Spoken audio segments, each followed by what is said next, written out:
So the Biden administration has recently declared a crypto emergency.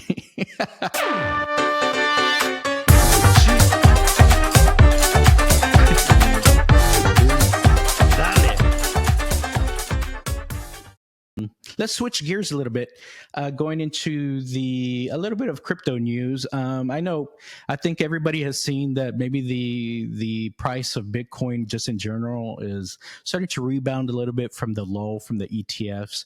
We did mention in some of the previous episodes that that we think there's some downward pressure on the price. It's because of GBTC. People are coming out of it. A lot of the miners are selling Bitcoin, things like that. So it seems like that seems to be the case. And now that supply is starting to dry up, and there's an overall net positive buying of Bitcoin into the ETF. So we're slowly seeing the recovery. We're about 43K.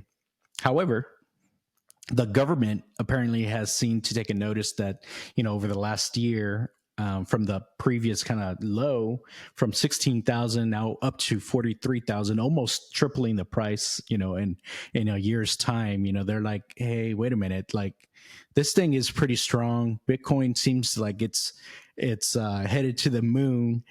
We need to take this a little bit more serious. So the Biden administration has recently declared a crypto emergency. What do you think about this? So in this crypto emergency, basically they're saying, hey, like I think we've let the miners specifically, so the Bitcoin miners are people that are doing the mining every day to try and secure the network and win the reward of Bitcoin. They say they're using up too much electricity. And so they are putting together this emergency data survey. Basically, they're going to send out to all the miners to collect as much information they can about their energy use and, what are they doing? What are their aspirations? Just because of this whole this story, because it's really just a narrative that Bitcoin uses too much power. But a lot of experts are saying,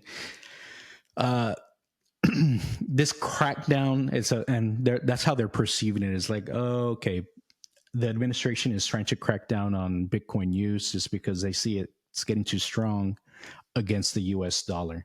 Of course, we're seeing that there was a pivot, right, with rates that's coming this year. So they're no longer raising rates. They're currently pausing rates. And at some point, they're going to start lowering rates again, which, of course, makes the economy explode. When that happens, Bitcoin also explodes. The price of Bitcoin also follows. So they're saying, they're realizing that Bitcoin is a huge force. They need to kind of figure out what's going on from a standpoint for the miners. That's like an easy attack vector, if you will, to try and see if they can slow it down, or at least, clamp down on some things to try and figure out how to slow it down, maybe. Yeah, and the rates are going to play it. The Fed is scared at the moment. If they don't play it properly, it could happen something that was happening in the 80s, where rates could go up to 10, 15, 20%, right? So, and imagine that if when you're buying a house or a car, right, like the interest rates a year is just that. So they have to quantify properly to keep the rates in some way, and they shouldn't bring it down very quickly. And right now with the data that they have, is like the numbers look good. Like there is still a lot of good amount of jobs. They are maintaining it. So in my opinion, they have to maintain it for a little bit longer. I don't want it because obviously I want everything to get better, but the problem is inflation. If they do it too fast, they cannot handle the inflation. And in order to handle the inflation, they just increase the interest rates, and they can increase it big amounts. So yeah, and the other catalyst, it could be a recession, a true recession, which is not happening. So I think that maybe the Fed is going to coast it. It's just going to maintain the interest rates as is for maybe another 2, 3 quarters, and that that will kind of stabilize the economy. They will have inflation under control, and then yeah, we'll start seeing maybe even decreasing the interest rates. Yeah. And for those of you that are like, okay, rates, whatever, I don't really care. I mean, it does impact you. Like the inflation, that going to the grocery store, going to, get a burger, you're paying $20 for a burger now for, I'm like, what a burger. This is just how it plays into normal everyday life. And so, I saw actually a news article that said Houston has been one of the highest impacted cities due to inflation. Like the inflation rate is close to 7% in Houston. So a lot of people really do feel it here. Everyone sees their water bill go up, their electricity bill go up, their insurance bill go up, their food bill go up. Everything has gone up. Everything is just more expensive nowadays. Um, and I think it's just long gone those days of having a lot of those prices.